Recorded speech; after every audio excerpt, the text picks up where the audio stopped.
वो कौन कौन सी चीज़ें हैं दो?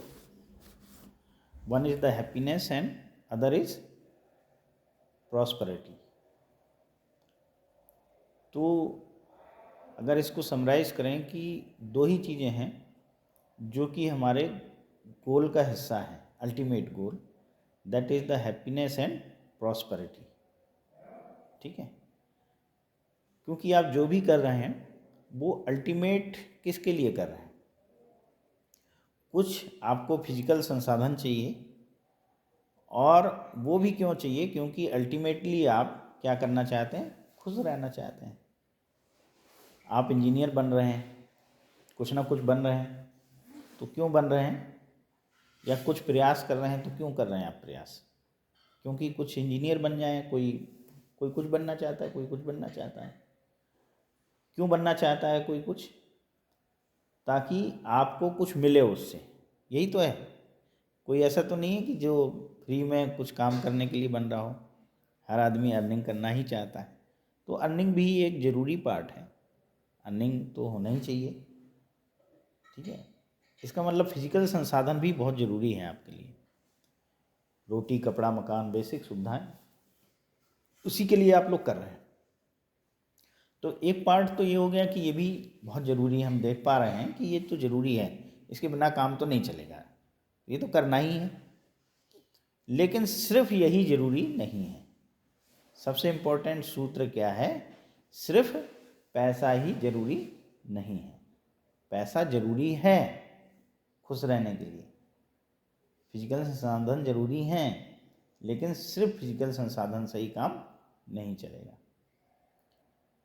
तो आपने बताया human consciousness and animal consciousness, मतलब जो एनिमल और ह्यूमन में क्या डिफरेंस है? यही डिफरेंस है कि एनिमल के लिए फिजिकल संसाधन जरूरी भी हैं और पर्याप्त भी हैं। एनिमल को क्या चाहिए? खाना चाहिए, खाना मिल गया, इज नो मोर, सेटिस्फाइड हो गया, उसको तो और कुछ चाहिए नहीं ज़्यादा। लेकिन ह्यूमन को फिजिकल संसाधन के अलावा भी हमें कुछ और चाहिए, और वो क्या चाहिए? वो ये चाहिए कि ह्यूमन ह्यूमन का रिलेशनशिप ठीक रहे। एक ये भी होना चाहिए लाइफ में, तभी खुश रह पाएंगे। तो दो तो इंग्रेडिएंट हो गए बेसिक। पहला क्या है? फिजिकल संसाधन चाहिए ही है। दूसरा क्या होना चाहिए? हमारे रिलेशनशिप ठीक होनी चाहिए, एक दूसरे के प्रति हम अच्छा महसूस करें। आपके घर में ठीक रिलेशन हो, आपके घर के बाहर फ्रेंड्स में ठीक रिलेशन हो, सबके साथ हारमोनी हो, ह्यूमन टू ह्यूमन, तो ठीक रहेगा। फिर आपने बताया कि और कैसे इंश्योर की जा सकती है कि ठीक है, आपके पास पर्याप्त संसाधन है, आपके रिलेशन भी ठीक हैं सबसे, तो वहाँ से तो आपको दुख नहीं आ रहा है, कष्ट नहीं आ रहा है, समस्या नहीं आ रही, लेकिन सोसाइटी से आ सकती है। तो जब तक ये समझ, जब तक ये चीज़ सब में नहीं होगी, तब तक तो क्या होगा? सोसाइटी से आपको कोई समस्या आ सकती है। ठीक है ना? तो सोसाइटी लेवल पे भी ये चीज़ें होनी चाहिए, इसका मतलब है हर आदमी के पास होनी चाहिए ये समझ। अब ये चीज़ें आएंगी कहाँ से? देखिए, केवल फिजिकल फैसिलिटी से भी काम नहीं चलेगा। फिजिकल फैसिलिटी तो बहुत लोगों के पास रही, तो क्या उससे खुशी इंश्योर हो पाती है? बहुत ज़्यादा पैसा होने से क्या ये तथ्य है, ये रूल है कि बहुत ज़्यादा पैसा होगा तो बहुत ज़्यादा खुशी हो जाएगी?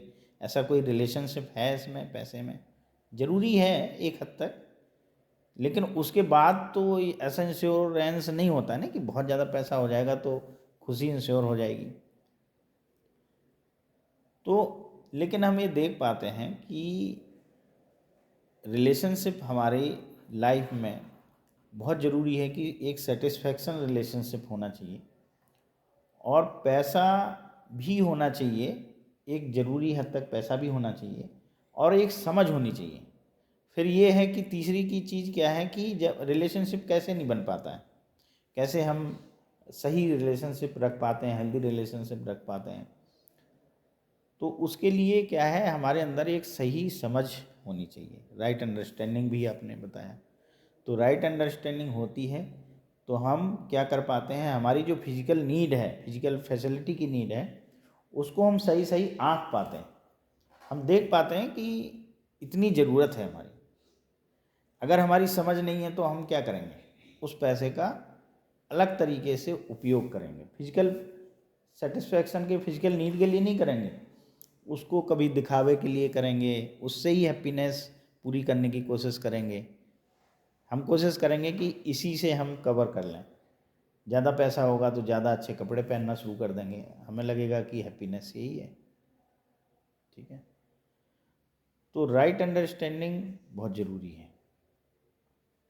राइट अंडरस्टैंडिंग है और वो रिलेशनशिप में है तो उससे म्यूचुअल हैप्पीनेस आएगी। और अगर राइट अंडरस्टैंडिंग है आपकी और आपके पास फिजिकल फैसिलिटी है तो क्या होगा, क्या आएगा उसमें, आपकी उभय समृद्धि जिसे बोलते हैं, म्यूचुअल प्रॉस्पेरिटी होगी। आप अगर पैसा ज़्यादा आ जाए आपके पास तो, और राइट अंडरस्टैंडिंग भी है, तो आप क्या करोगे, आप क्या करोगे, दूसरों की हेल्प करना शुरू करोगे। कैसे पता चलेगा कि मेरी राइट अंडरस्टैंडिंग है कि नहीं? आपने भाई राइट अंडरस्टैंडिंग ही की तो सारी बातें हैं, कैसे पता चलेगा?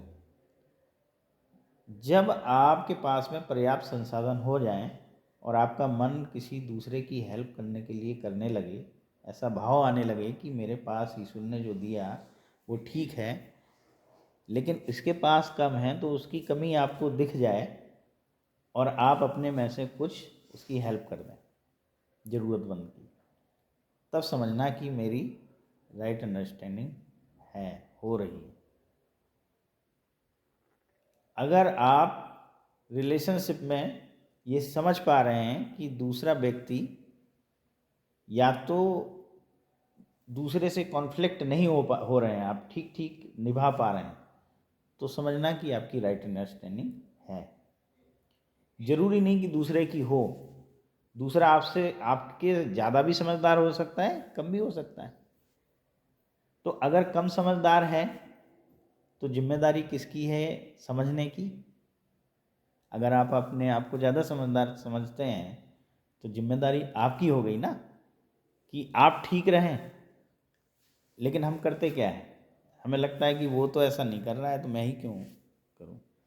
लेकिन अगर हम समझदार हैं तो हमें ही तो ठीक करना पड़ेगा। तब समझना कि राइट अंडरस्टैंडिंग हमारी रिलेशनशिप में आ रही है,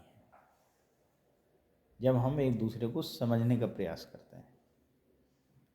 ठीक है, जब हम दूसरे को लड़ने से ज़्यादा समझने का प्रयास करें, तब समझना कि हमारी राइट अंडरस्टैंडिंग रिलेशनशिप में भी आ रही है। हम ये भी समझते हैं कि मैं ज़्यादा समझदार हूँ उससे, और हम ये भी समझते हैं कि वही समझे। ये आपस में कॉन्फ्लिक्ट का, किसी भी कॉन्फ्लिक्ट का क्या करना है? वो कहता है ये नहीं समझता, वो कहता है ये समझता नहीं है। आपकी मदर से हो कोई कॉन्फ्लिक्ट, आपकी सिस्टर से हो, आपके भाई से हो, आपके फ्रेंड से हो, किसी से भी हो, कारण तो यही है। तो लेकिन ये समझदारी सभी में डेवलप करनी है। अब आप बताएंगे कोई कि what is the value education इसमें? भाई ये वैल्यू एजुकेशन का कोर्स है, यूनिवर्सल ह्यूमन वैल्यूज़। मैंने इतनी चीज़ें बता दी, और ये जो बोर्ड पे लिखा है ये वही है जो मैंने बताया। हम सब लोग एफर्ट कर रहे हैं किस काम के लिए? कुछ ना कुछ हम चाहते हैं बन जाए, expect to do become something. क्या बन जाए? Engineer, doctor, farmer, IAS officer, ये कुछ ना कुछ तो बनने के लिए आप पढ़ ही रहे हैं ना। बन के क्या करना चाहते हैं? Get money, earn name, fame, कुछ ना कुछ तो करेंगे। हमारा ऑब्जेक्टिव अभी क्या है? अभी ये जो नीला है ना, यहीं तक है ऑब्जेक्टिव हमारा। हम अभी तक अपना गोल यहीं तक देख पाते हैं, उसके आगे नहीं देखते। हमें ऐसा लगता है कि अगर हम इंजीनियर बन जाएंगे, हम डॉक्टर बन जाएंगे, हमारे पास मनी आ जाएगी, फेम हो जाएंगे, देन हमारी लाइफ सक्सेसफुल हो गई, देन इट्स ऑल, अब हमें कुछ करने की ज़रूरत नहीं। लेकिन जब आप ऐसा हो पाते हैं, इंजीनियर और डॉक्टर बन पाते हैं, तो आपको लगता है कि अरे ऐसा इतना ही गोल नहीं है लाइफ का। भाई आपके मदर फादर जो भी होंगे कुछ ना कुछ तो बने, है ना? तो क्या आप समझते हैं कि he is well satisfied with his life? वो बिल्कुल दुखी भी नहीं होते कभी भी। अब वो समझ पा रहे हैं कि हम बिल्कुल सही हैं। आप उन्हें देख पाते हैं ऐसा कि वो गोल प्राप्त कर लिया उन्होंने? भाई वो तो बन गए ना, यहाँ नीले पे पहुंच चुके हैं।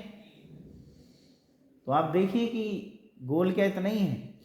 फिर आदमी सोचता है कि नहीं यार ये तो लाइफ है, इसमें तो ये सब चीज़ें हम होती ही हैं, एक्सेप्ट कर लेता है, फिर आगे कोई कोशिश नहीं करता है। और हम आप सभी देखते हैं कि हम मदर फादर को तो आप भी देखते हैं, हम भी देखते हैं। आपके तो अभी मदर फादर ही हैं, हमारे तो स्पाउस भी हैं, तो हम तो खुद एक्सपीरियंस भी करते हैं। क्योंकि जैसे ही पहले स्टार्टिंग में क्या लगता है कि जब तक जॉब नहीं लगेगी, जब तक हमारी लाइफ में कुछ नहीं है, you are struggling for job. Job लग जाती है फिर आपको खालीपन लगता है चलो जॉब तो हो गई, लेकिन अब इसलिए मज़ा नहीं आ रहा है लाइफ में क्योंकि हमारा कोई पार्टनर नहीं है। फिर जब पार्टनर हो जाता है, शादी हो जाती है, तो फिर और समस्याएं खड़ी होती हैं, दूसरी तरीके की समस्याएं आती हैं। तो फिर लगता है यार ऐसा करते हैं कि एक जब बच्चा हो जाएगा तो शायद ये आपस की जो खटपट है ये कहीं ना कहीं डाइवर्ट हो जाएगी। लोग सुझाव देते हैं भाई ऐसा है कि अभी कुछ है नहीं आपके पास, इसलिए आप लोग लड़ते रहते हो। घर में होता है लड़ाई, देखा है लड़ाई झगड़ा होता है, नहीं होता है? होता है, सभी क्या होता होगा। तो शुरुआत यहीं से होती है, बच्चा होता है तो फिर और समस्याएं खड़ी हो जाती हैं, फिर और झगड़े होते हैं कि यार उसको कौन देखेगा, इसको तुम नहीं देख रहे हो, वो करे तुम नहीं देख रहे हो, तुम्हारी जिम्मेदारी थी, वो तो तुम्हारी जिम्मेदारी थी, और समस्याएं। तो इसका कोई अंत नहीं है क्योंकि हमने कुछ चीज़ें मान रखी हैं, हमें लगता है बस यहीं तक है गोल, फिर हम प्रयास करना बंद कर देते हैं। जबकि हमारा गोल है हैप्पी एंड प्रॉस्परस लाइफ का। और अगर हम ये देख पाएँ कि हमारा गोल वही है तो हम अभी और प्रयास करते हैं और रिलेशनशिप के लिए भी टाइम देते हैं, समझने की कोशिश करते हैं। अब उन्होंने तो कहीं पढ़ा नहीं है, ट्रेनिंग भी नहीं ली है, आप लोग तो ट्रेनिंग लोगे, समझोगे रिलेशनशिप है क्या, उसमें कितने कंपोनेंट होते हैं, रिलेशनशिप की वैल्यू क्या है, ये सारा चैप्टर में आएगा तो समझ पाओगे। जब समझ पाएंगे तो फिर उस हिसाब से जीने का प्रयास करेंगे। ठीक है, तो मैं बहुत ज़्यादा नहीं, केवल इतना ही बताना चाह रहा हूँ कि हैप्पी एंड प्रॉस्परस एक गोल है जो कि ज़रूरी नहीं है, पैसे पे डिपेंड नहीं है। आप अभी हैप्पी हो सकते हैं और अभी प्रॉस्परस भी हैं। आप नहीं कमा रहे हैं लेकिन संसाधन आपके पास, सबके पास है कि नहीं है बताइए? कोई कमी है? ऐसी कोई दिक्कत है कि आज शाम को खाना ना मिले ना मिले, ऐसी कोई समस्या नहीं है ना? रहने का भी ठीक ही है, तो फिर आपको खुश होने से कौन रोक रहा है? इस समय भी हो सकते हैं, लेकिन अभी रहते हैं क्या? कई बार दुखी भी होते हैं। क्या कारण होते हैं दुख होने के, दुखी होने के? Any reason? कभी आपको लगता होगा ना, कभी खुशी लगती होगी, कभी दुख भी लगता होगा। तो अभी स्थिति क्या है हमारी? कभी खुशी कभी गम वाली है। और हम लोगों को इस कोर्स से क्या करना है? राइट अंडरस्टैंडिंग करके हमें always be in happy. Happiness का क्या मतलब है? हैप्पीनेस का मतलब बताया होगा मैडम ने, क्या मतलब बताया? हैप्पीनेस इक्वल्स टू, एक सिद्ध किया होगा, happiness is equals to harmony. Harmony बताया था। Happiness is nothing but it is the harmony. Happiness ऐसा नहीं है कि मतलब आप हमेशा जैसे एक्साइटमेंट में रहें, ऐसा नहीं है हैप्पीनेस। पहले तो हमें थोड़ा उसकी परिभाषा समझनी पड़ेगी। या यूँ समझ लीजिए अगर आप दुखी महसूस नहीं कर रहे हैं तो आप हैप्पी ही हैं। ठीक है ना? एक्साइटमेंट अलग है, दुख अलग है, और हैप्पीनेस अलग है, दुख अलग है, एक्साइटमेंट अलग है। तीन चीज़ें हो गई। जैसे हम कभी पार्टी वार्टी करते हैं तो वो क्या होता है? वो एक्साइटमेंट है, मतलब जो थोड़ी देर के लिए रहे फिर आप उसी स्टेट में आ जाए, तो वो तो एक्साइटमेंट है। यानी हैप्पीनेस ही है वो, लेकिन वो शॉर्ट टर्म हैप्पीनेस हो गया आपका, थोड़ी देर के लिए खुशी है आपकी, गलत कुछ नहीं है। अगर किसी को हार्म आप नहीं पहुंचा रहे हैं तो ठीक ही है, उसमें क्या गलत है, ठीक है ना, शॉर्ट टर्म भी ठीक है।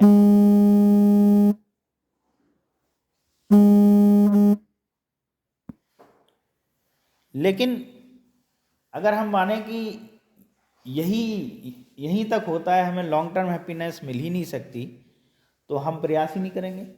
हमें लगेगा कि यही है तो हम शॉर्ट टर्म में काम चलाएंगे, यही तो जो होता है। फिर हम क्या करते हैं, लाइफ टाइम एक्साइटमेंट में ही रहते हैं, हम कोशिश करते रहते हैं। जब हमें पता ही नहीं है कि ऐसा हो सकता है तो हम तो यही करते हैं शॉर्ट टर्म के लिए, कभी खाने चले जाते हैं, कभी पार्टी करने चले जाते हैं, कभी दोस्त के साथ आउटिंग करते हैं, कभी किसी के साथ में रिलेशनशिप बनाते हैं, जगह जगह से कुछ परचेज करते हैं। यही सारी चीज़ें हैं जिससे आप you feel happy for some time momentarily. करते हैं नहीं करते हैं? तो कहने का मतलब है कि हैप्पीनेस की भी डेफिनेशन है ना। तो आप लोगों को कहाँ तक पढ़ा दिया है ये बताएं। हैप्पीनेस के बारे में बताया।